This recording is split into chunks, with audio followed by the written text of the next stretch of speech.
Sepanjang sejarah Islam ditemukan fakta bahwa ulama selalu menjadi topik penting, menarik, dan aktual untuk kita diskusikan, terutama menyangkut peran dan fungsinya di dalam masyarakat.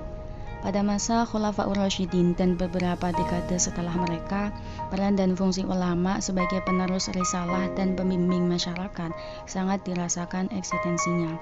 Peran dan fungsi ulama semakin terlihat kegemilangannya pada masa Daulah Umayyah di Syria, Daulah Abbasiyah di Baghdad, Daulah Fatimiyah di Mesir, dan Daulah Utsmaniyah di Turki. Begitu pula saat Islam berkembang memasuki kawasan Nusantara, juga tidak terlepas dari peran ulama.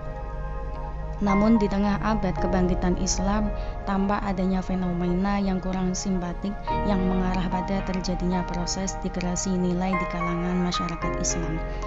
Bahkan saat ini Islam dianggap sebagai ajaran yang menakutkan dan ulama sebagai juru penerang justru dianggap sebagai tokoh yang menyeramkan. Melihat hal ini, kiprah ulama diharapkan dapat membuka wawasan keislaman yang universal kepada masyarakat Islam.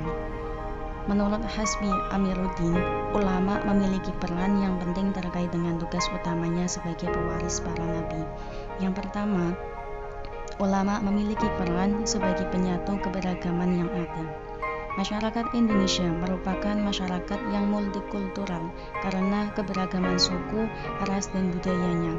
Peran ulama dalam pembentukan masyarakat multikultural ini sangat strategis. Ulama telah mengabdi sebagai satu-satunya lembaga yang bertanggung jawab atas proses penyebaran Islam selanjutnya. Mereka menguasai pendidikan Islam di madrasah, pemegang kekuasaan tertinggi terhadap Al-Quran dan hadis, dan juga terkadang muncul sebagai pemimpin sosial politik. Seperti halnya di Jawa, para kiai melalui pondok pesantren mengerjakan amalan-amalan bersama seperti istighosah, pengajian, dan sebagainya.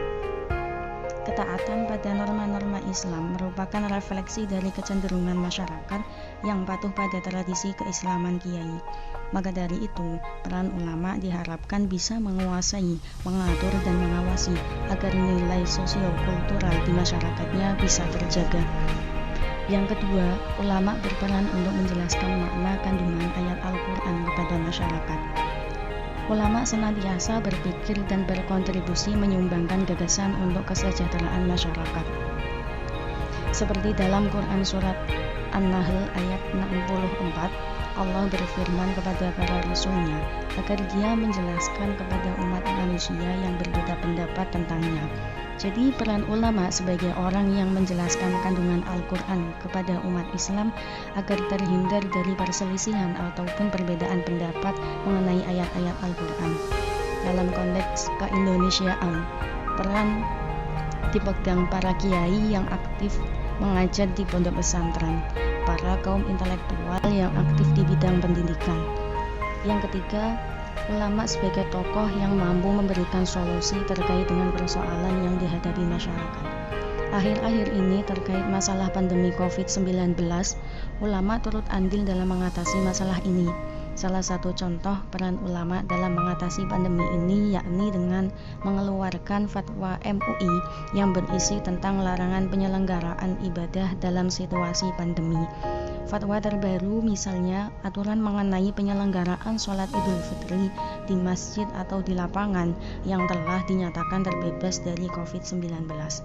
Bahkan media sosial juga sebagai sarana pemutus penyebaran COVID-19 bagi ulama.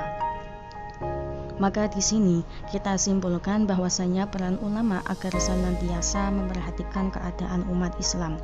Seorang ulama harus selalu siap menghadapi berbagai persoalan yang ada. Sebagaimana dalam Quran Surat Ali Imran ayat 79 yang berbunyi, Bismillahirrahmanirrahim, maka nali basyarin ayyutiyahullahal kitaba wal hukma wan nubuwata thumma yaqulu linnasi kunu ibadalli min dunillahi walakin kunu rabbaniyina bima kuntum tu'allimunal kitaba wa bima kuntum tadrusun.